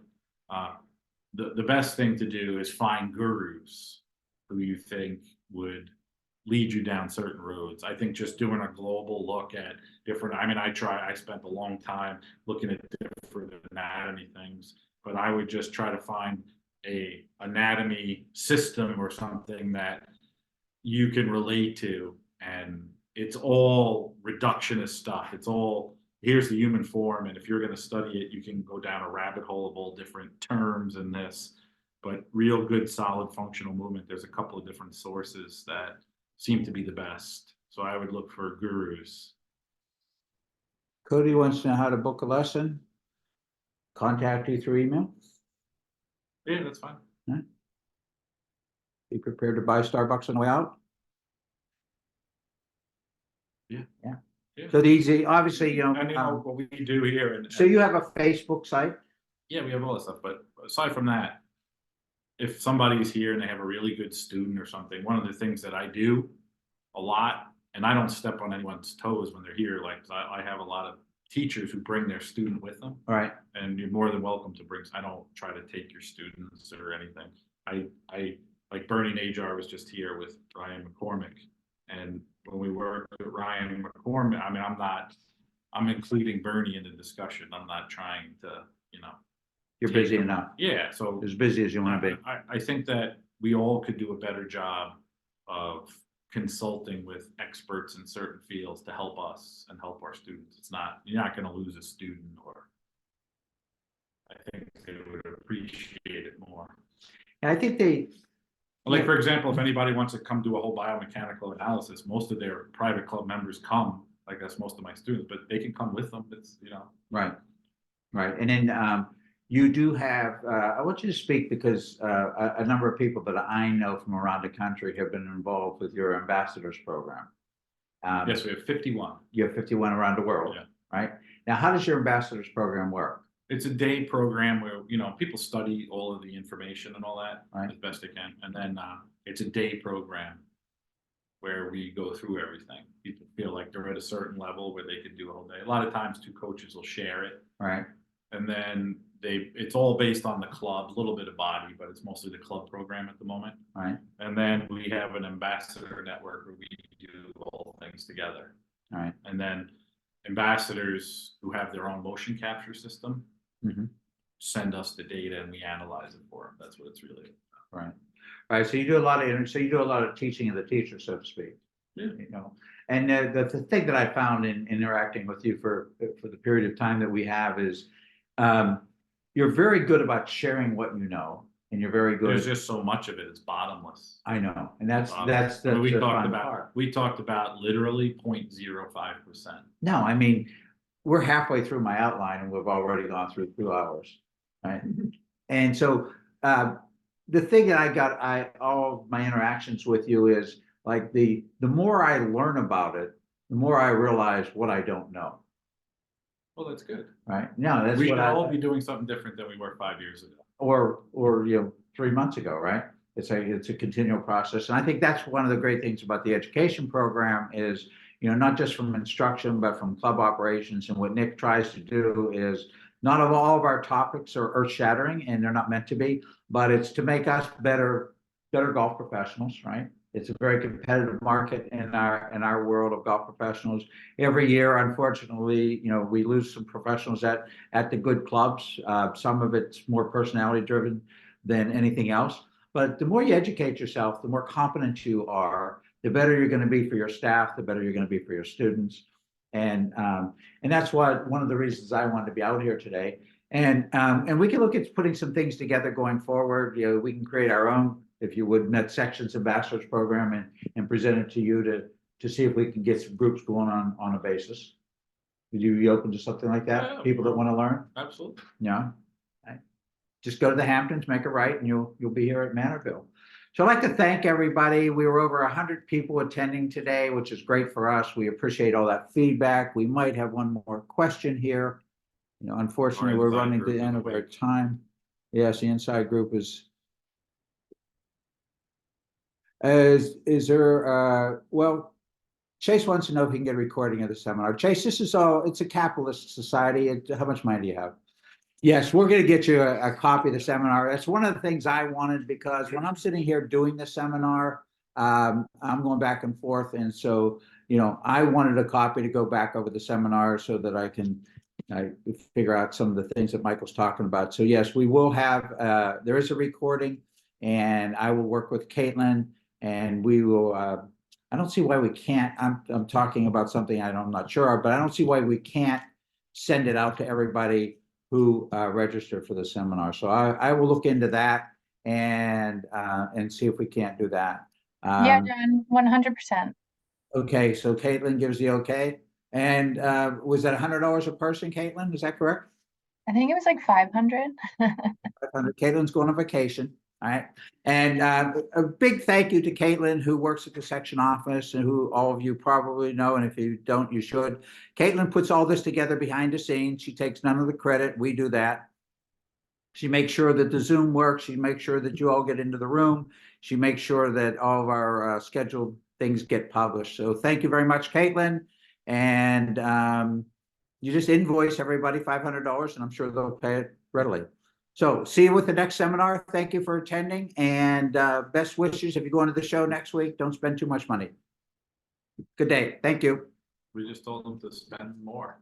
with us.